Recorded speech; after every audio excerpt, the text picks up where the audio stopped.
E a gente fala agora sobre a CPI da Covid. Por isso a gente recebe a senadora Simone Tebet conosco ao vivo aqui no UOL News também. Já está aqui na tela comigo. Olá, senadora. Muito obrigada por participar aqui do UOL News. Seja bem-vinda. Está sem, não estou ouvindo. Tá desligado, eu acho que o som. Vamos ver agora se ela consegue. Fala agora, ver se está. Desculpa, eu achei que estava... Agora tá bom. Perdão. Obrigada, Fabíola. Em seu nome do Diogo, cumprimento a todos os assinantes do UOL e aqueles que estão nos acompanhando aí pelas redes sociais. Antes de a gente entrar no assunto CPI, senadora, queria só uma análise sua sobre a situação política agora, neste momento, né? Essa busca e apreensão na casa de Sérgio Reis e também do deputado Ottoni de Paula. Como é que a senhora enxerga essa ação da polícia? Na verdade, não da polícia, foi um pedido da Procuradoria, determinado pelo Supremo, e a ação da Polícia Federal. Bom, Fabíola, primeiro que eu concordo integralmente com tudo que Diogo comentou aqui, né? E ao ver, infelizmente, a resposta pelo vídeo do deputado, fica até difícil, né? Debater ou fazer algum comentário diante de tanta irracionalidade e tanta insanidade. Acho que passou o tempo de dourar a pílula ou de sermos diplomáticos com palavras e ações. Quando a democracia está efetivamente em risco, e talvez nas últimas semanas isso efetivamente aconteceu, não antes, não ano passado, não em janeiro, não no primeiro trimestre, mas nas últimas 2, 3 semanas, eu acho que realmente um degrau foi escalado. Não dá para ter meias palavras nem relativizar a gravidade do momento.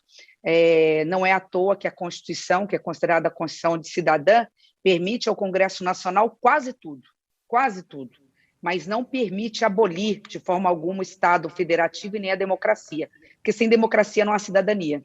E é por isso que a nossa Constituição é chamada de cidadã.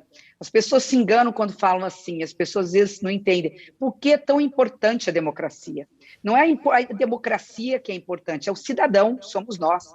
Não existe cidadania, não existe direito de votar, de ser votado, de liberdade de expressão, de liberdade de ir e vir, de liberdade de imprensa, de liberdade de eu estar aqui dizendo o que eu quero dizer se não houver democracia.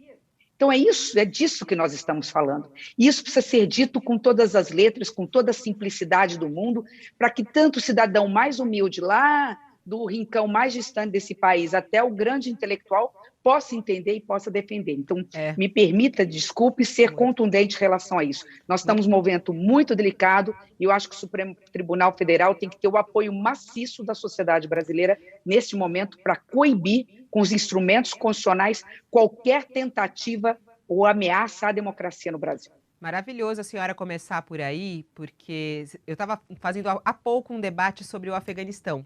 E eu acho que agora que está todo mundo de olho no que está acontecendo no Afeganistão, dá para a gente fazer bem um paralelo sobre isso, né? O que é um país, né? O que é uma capital de um país ser tomada por um grupo que tira a democracia de lado e aí não tem direitos, as mulheres não podem, né, trabalhar, as crianças não podem ir para a escola. Olha só, a gente está falando exatamente sobre essa questão da democracia. É muito importante a senhora trazer isso. Mas quando a senhora fala, inclusive, senadora, a respeito do ataque à democracia, a senhora acredita numa possibilidade, ponto 1, e num segundo momento, de uma capacidade de um golpe?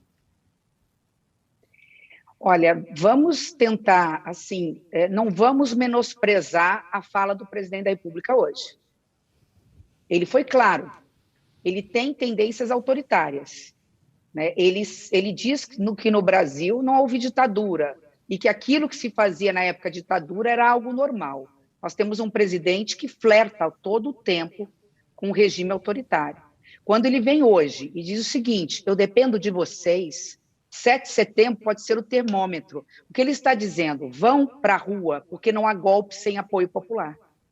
Então, o que nós estamos diante é de um verdadeiro ponto de interrogação. O que vai acontecer dia 7 de setembro e, a partir daí, qual vai ser a atitude do presidente?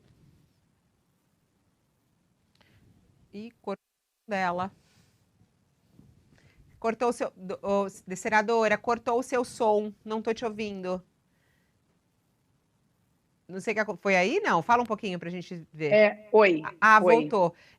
Só retoma esse finalzinho da sua fala, que a senhora fala, quando ele fala vamos às ruas, aí a senhora falou não há golpe sem apoio popular, né? Só finaliza esse... Certo. Não, o recado está dado. O presidente foi mais claro do que isso, impossível. Ele está dizendo o seguinte, depende de quantas pessoas estarão nas ruas me apoiando. Nós sabemos que temos um presidente com viés autoritário. Se as ruas se encherem pedindo o golpe, mais um passo será dado nessa escalada. Mais importante do que vai acontecer no dia 17 de setembro é o que nós, democratas, vamos fazer a partir de então. Então, nós temos que estar realmente atentos. Eu parabenizo e agradeço muito à imprensa através do UOL. Essa pauta tem que estar constante, 24 horas por dia, e nós temos que fazer todos os esclarecimentos para a população brasileira, para não deixar a população brasileira que não viveu esse regime, né, pelo menos os mais jovens, né, entender que nós estamos diante da normalidade, nós não estamos diante da normalidade, e tentar entender, explicar para os jovens o que significa esse retrocesso, esse passo atrás. Então, assim, acho que o radar aí, nós estamos passando do sinal amarelo para o sinal vermelho, mas o Congresso Nacional está atento, e se tiver que ficar 24 horas de portas abertas com deputados e senadores dentro do Legislativo, nós estaremos lá. Schelp. Senadora, ligando uma coisa a outra, né? A gente sabe que o parlamento também tem uma função muito importante aí em garantir, né, essa estabilidade democrática e conter esses arroubos autoritários. Falando da CPI da Covid, que a gente sabe que talvez esteja aí se encaminhando para o final e já há até uma discussão sobre um relatório que já estaria quase pronto e tal.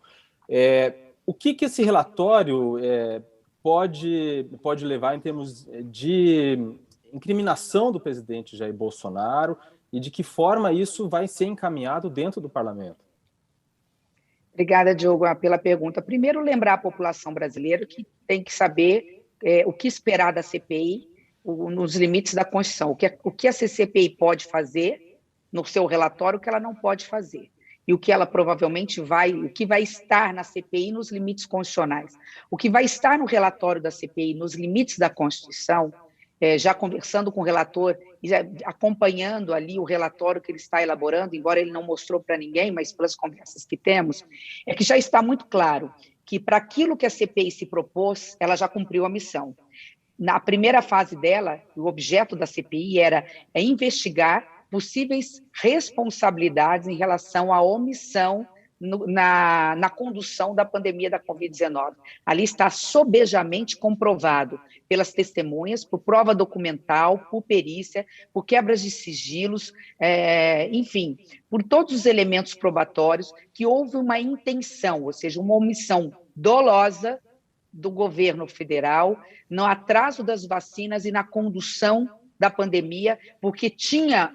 Sim, e tenho uma convicção de que teríamos que todos estarmos imunizados por rebanho, por contágio e não por vacinação. Por isso, não vou repetir aqui, não vou me alongar, todas as não ações, ou seja, as omissões e todas as ações equivocadas, atraso de vacina, não fazer campanha publicitária, não disseminar que não havia necessidade de uso de máscara, etc. Está pronto. Se nós quiséssemos dizer cumprimos missão, tivéssemos que encerrar a CPI hoje, nós já teríamos dito, cumprimos missão. O que isso significa, é importante explicar para todos que estão nos assistindo. A CPI ela tem um limite.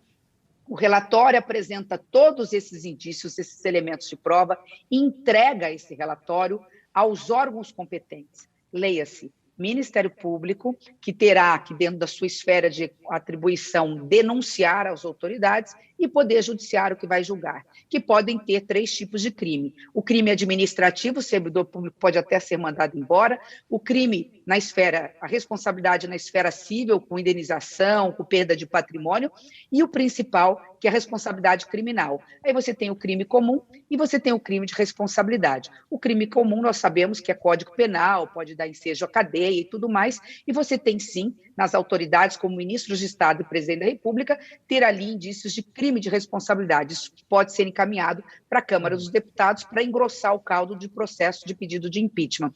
Isso é importante deixar claro. Mas finalizando, Diogo, No meio para o final dessa primeira fase, nós descobrimos indícios sérios de um verdadeiro esquema de propinoduto, ou seja, de corrupção clara, visível, dentro do Ministério da Saúde, com tentativa de superfaturar preços de vacinas, no plural, são várias, e a partir daí nós entramos num outro campo.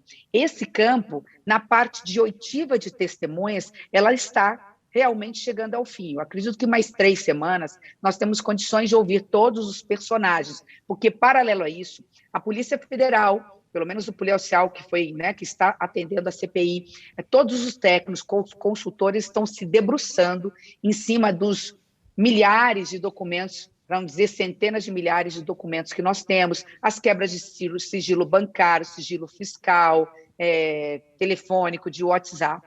Então, nós temos duas tarefas, uma que é visível, outra que está no sigilo. É tão sigiloso que até eu, que não sou membro, não tenho acesso.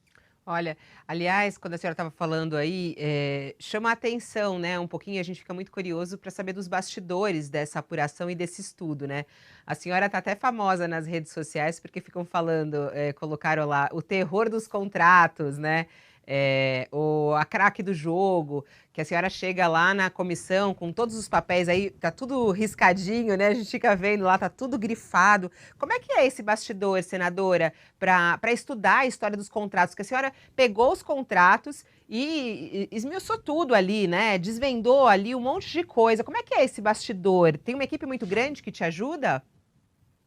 Bom, então vamos tricotar um pouquinho, Fabiola, sobre isso, que eu sei que todo mundo adora essas coisas. Bom, um pouquinho antes do recesso, eu fui convidada para participar do G7 numa conversa, eles falaram, é muita coisa, nós temos milhares de, eu não sei como é que chama aí na linguagem do pendrive, aí, de mega, na internet, eu sou péssima de computação, não entendo nada. Enfim, vamos dividir essas tarefas. Como eu sou da área de direito público, né? Eu sou formada em direito, eu dei aula 12 anos de direito administrativo, e o contrato maior, e aquele que a gente tem digital, porque teve assinatura de contrato, nota de empenho, tratativas, e era o processo mais longo, era da Covaxin, eu falei, não tenho problema. Me pediram, eu falei, olha. Só que quando eu fui olhar, eu não sabia o que eu estava comprando, né? Porque era um processo muito grande, só chegou na minha mão, por exemplo, mais de 1.500 páginas, eu passei o recesso. Me lembro que teve um final de semana que eu passei 6 horas no sábado e 4 horas no domingo. Foi quando eu descobri que numa única folha das 1.500 páginas, por exemplo, tinha um documento da Precisa explicando que 5 ml da vacina dava para 10 doses. Falei, mas peraí, se dá para 10 doses, as invoices que eles dizem que são falsas, elas são verdadeiras e vice-versa. Até na falsificação eles erraram. Erraram a ponto de estar querer entregar muito mais vacinas do que estava no contrato, porque o documento era falso. Então, foi por aí. Então, assim, nesse caso específico, claro que eu conto com toda uma assessoria, mas é a minha área, então, assim, eu me debrucei realmente. Tem muito mais coisa que denuncia o contrato. Esse contrato é absolutamente nulo por todas as formas. Agora nós vamos entrar numa fase muito interessante, que envolve o Fibbank, que é da semana que vem, que é um banco que foi utilizado que não é banco, para dar uma garantia que não poderia ser dada, porque a lei não permitia garantia que não fosse ou calção em dinheiro ou garantia bancária. Ele não é um banco para dar garantia, entregou essa garantia depois do prazo. Então, todos esses elementos mostram que o contrato é nulo. Ele foi feito à revelia do corpo jurídico do Ministério da Saúde. A todo momento, o Ministério da Saúde, através do corpo jurídico, fala assim, não assina o contrato. Isso está errado.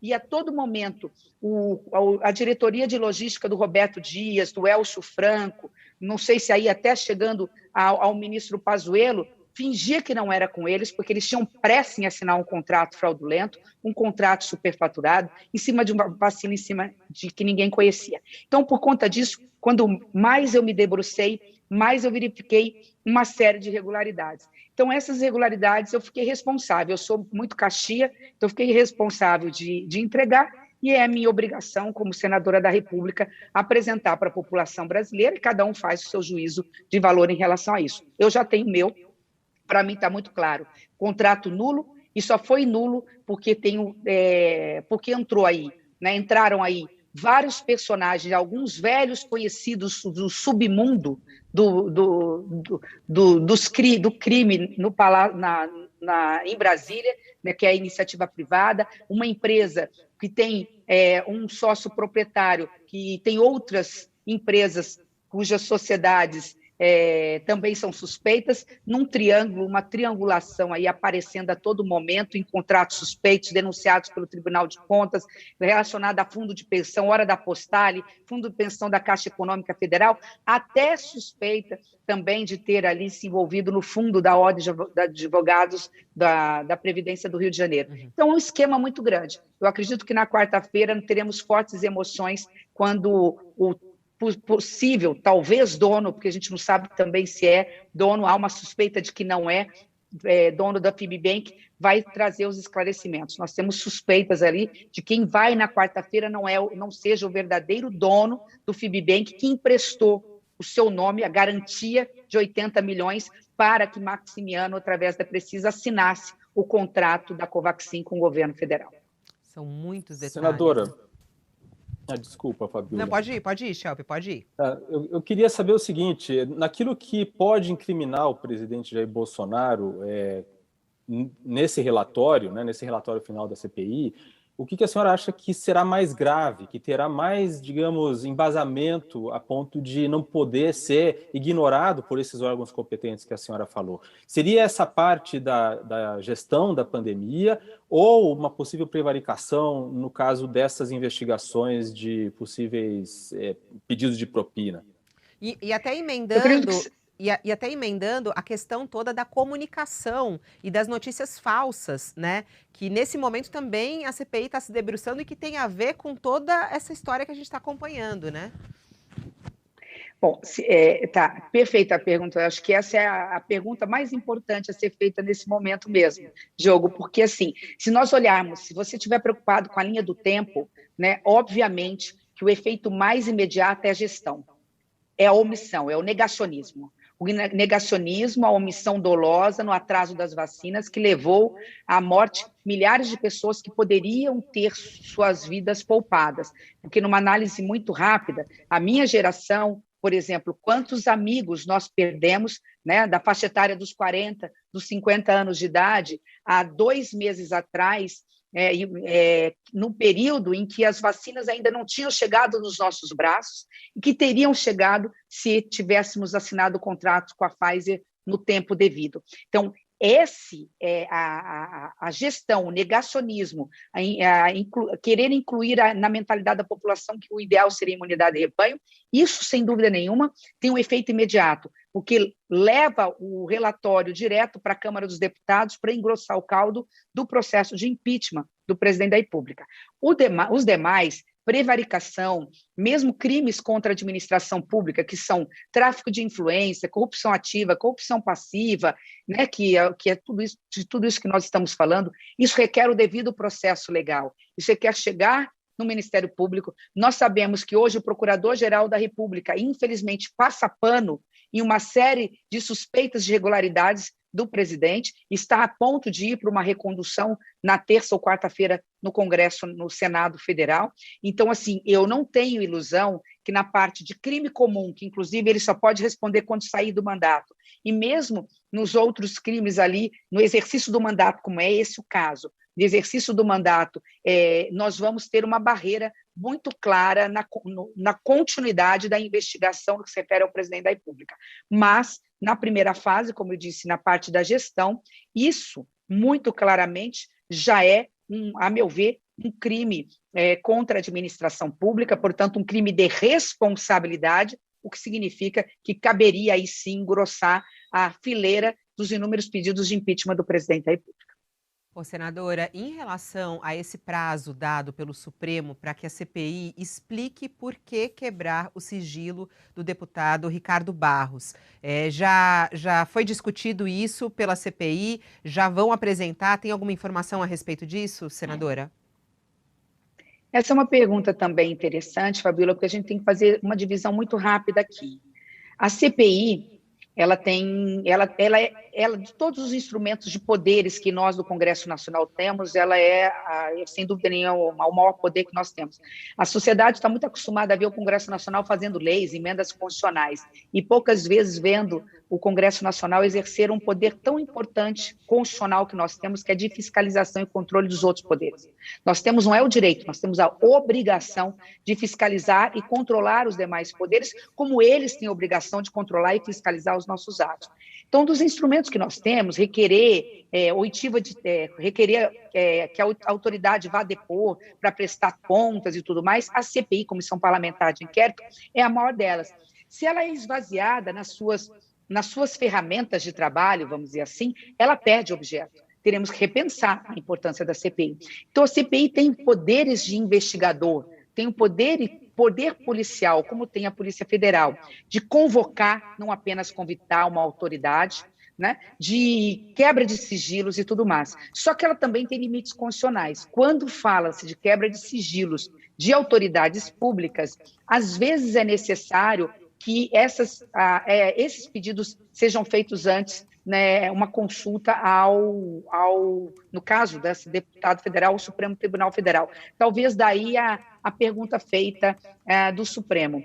Nesse caso específico, nós vamos ver se o Supremo, qual é a decisão do Supremo. Se ele vai entender, nesse caso, que a CPI tem sim o poder, desde que antes peça a autorização para um ministro do Supremo Tribunal Federal. Eu não sei qual vai ser a decisão do Supremo, mas se ela vir nessa linha, é facilmente consertada.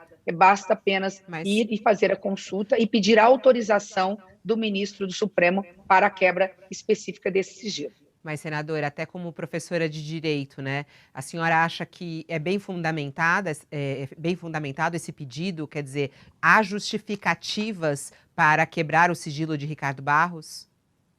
No mérito, sim. Obrigada por me permitir complementar. Eu levantei uma questão de forma, né? Se o Supremo vai entender que, no caso de parlamentares do Congresso Nacional, por termos as prerrogativas das prerrogativas do mandato, se não haveria necessidade, primeiro, de uma consulta ao ministro, pedindo autorização para a quebra. No mérito, nós estamos recheados de argumentos. O líder do governo, Ricardo Barros, já está sendo processado num caso de improbidade, quando o ministro da Saúde, envolvendo exatamente a Global, que é sócia, do mesmo grupo da Precisa, que está nesse contrato da vacina da Covaxin. Depois, ele apresenta uma emenda para permitir que a autoridade sanitária indiana possa valer para efeitos de validade da vacina da Covaxin. Ele é líder do governo, fala, sim, possível interferência dele na tramitação e no trato. Ele aparece também, pelo menos o genro dele, numa carta de intenção de um contrato de 5 bilhões de reais, uma compra de uma tentativa também de trazer uma vacina do laboratório CanSino. Esse personagem Maximiano e mesmo Tolentino, que parece-me que tem a ver com o Fibbank, que esse banco de investimentos, que não é banco, que emprestou o seu aval pessoal na garantia de 80 milhões de reais para a assinatura do contrato Covaxin, a princípio teria um empresário de nome Tolentino, que também seria das relações do líder do governo. Então, por toda essa sorte de suspeitas, é natural que a CPI não queira poupar ninguém. Não é porque é um deputado, não é porque é um senador que não possa ser investigado pela CPI. Repito, apenas a forma é que eu não sei se o Supremo vai dizer: a forma não é essa, vocês têm que primeiro me ouvir, medir a autorização do Supremo para quebrar. Se for isso, a CPI faz o pedido, e eu não tenho dúvida que qualquer ministro do Supremo vai permitir a quebra desse sigilo, obviamente, com apenas as informações sendo dadas para os membros da Comissão Parlamentar de Inquérito, devido a todo o direito ao sigilo que qualquer cidadão tem. Senadora, a gente viu essa semana na CPI, por exemplo, o advogado da Precisa fazendo aquele show, digamos assim, de silêncio, né? Calando-se sobre questões que não eram necessariamente incriminatórias para ele próprio. A senhora mesmo, na sessão, teve um papel importante ali para demonstrar, né, que era preciso que ele provasse qual era a função que ele exercia na Precisa, para saber se ele teria esse direito ou não, e usar a prerrogativa dos advogados, por exemplo. É muito exasperante para quem assiste à sessão da CPI e quer obter esclarecimentos, ver uma pessoa, um personagem importante se calando, e aí fica a pergunta, como é possível evitar que uma pessoa que desrespeita até mesmo uma decisão do STF fique impune numa situação dessas? O que a CPI pode fazer? Bom, primeiro, muito interessante, porque eu não o tratei como advogado, porque ali ele não estava na função de advogado. Nesses mesmos documentos, eu tenho um pouco de facilidade de gravar, não que minha memória seja fotográfica, mas eu guardo aquilo que leio até no local onde estava. E eu me lembro, e eu pedi rapidamente para a minha assessoria, eu falei, olha, tem um papel da Precisa e tem pelo menos 2 e-mails da Precisa, onde o Túlio aparece, pressionando a assinatura do contrato. Naqueles momentos, inclusive, ele não tinha escritório de advocacia, e mais, o papel ali, que era o papel de propaganda da Precisa, e foi juntado no processo, coloca o Túlio do departamento jurídico da Precisa. Então, ele era um funcionário da Precisa, e um funcionário peça-chave, porque se ele tem informação jurídica, e eu estou questionando a legitimidade, a falsidade de documentos, eu queria saber até se não foi ele que falsificou esse documento. Olha a gravidade, o papel dele ali, eu pedi para ele ir, fui eu que pedi para um senador fazer o requerimento, porque eu tinha suspeitas sobre ele. Então, isso é importante, deixar claro. O segundo, que eu sei que pelas redes sociais, eu acompanho isso, que mais está angustiando a população, é o fato das pessoas irem permanecer caladas.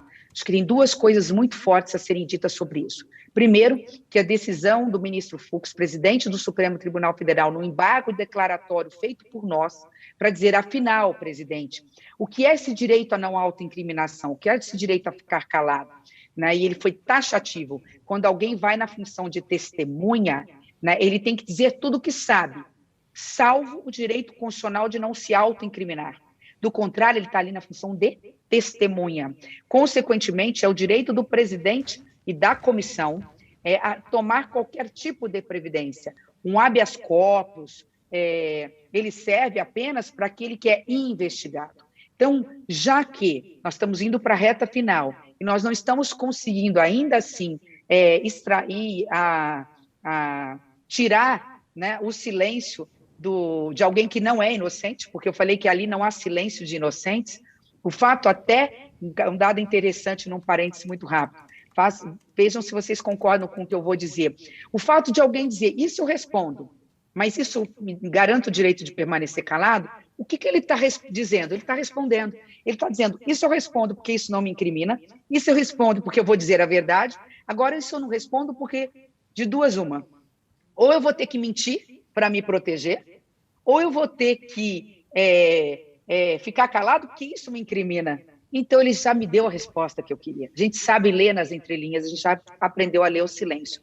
Então, assim, eu acho que, Diogo, muita coisa vai ficar da CPI. Não só o relatório, uma série de ajustes na própria legislação. Nós vamos ter que fazer uma lei deixando muito claro, à luz da Constituição, eu sou advogada, eu defendo o devido processo legal, ampla defesa, o contraditório e o direito sagrado de ninguém ter que se autoincriminar. Mas deixar muito claro, numa lei infraconstitucional, os poderes da CPI e qual é o papel da testemunha e qual é o limite daquele que está sendo indiciado, aquele que está indo como convocado como suspeito, o limite que ele tem dentro da CPI. Acho que essa pode ser também uma grande contribuição para as futuras CPIs. Senadora, 2022, como é que estão as negociações para que a senhora saia como candidata à presidência? Já está decidido isso ou não? Como é que estão as negociações? Não estão. O MDB muito fortemente, e que bom, né? Eu estava realmente já há algum tempo não enxergando mais o partido da qual eu faço parte desde que me entendo por gente, voltou às suas origens. Nos momentos mais importantes da história do país, foi o MDB que abriu as portas para muitos companheiros com posições ideológicas diferentes.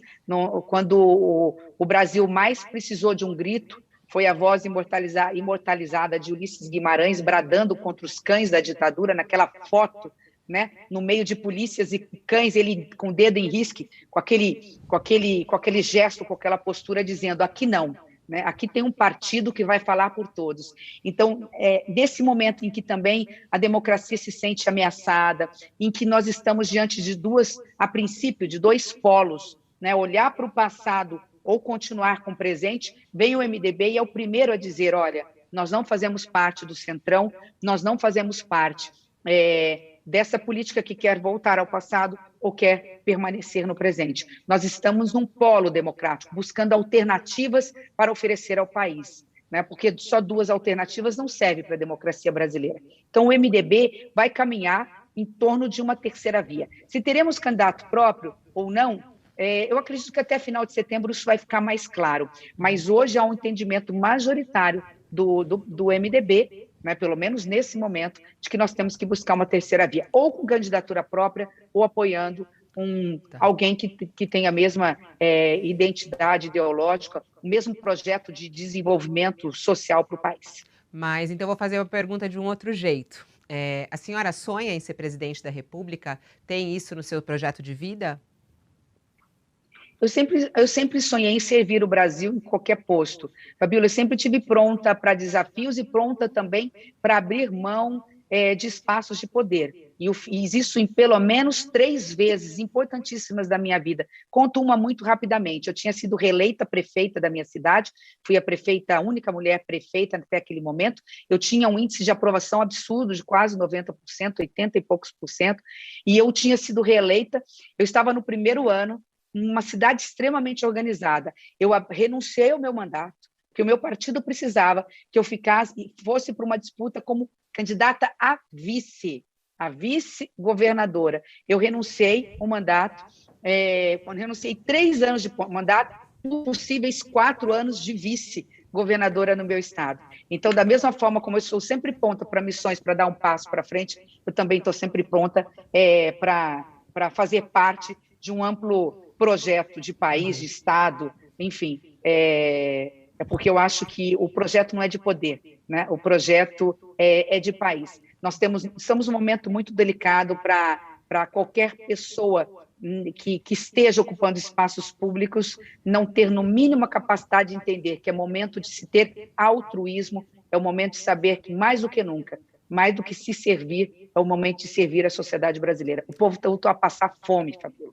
Eu sou dessa geração que, muito nova, vi as pessoas morando na rua. Nós estamos diante de um momento em que famílias estão sendo despejadas, porque no final do mês ou compram um saco de arroz ou pagam um aluguel.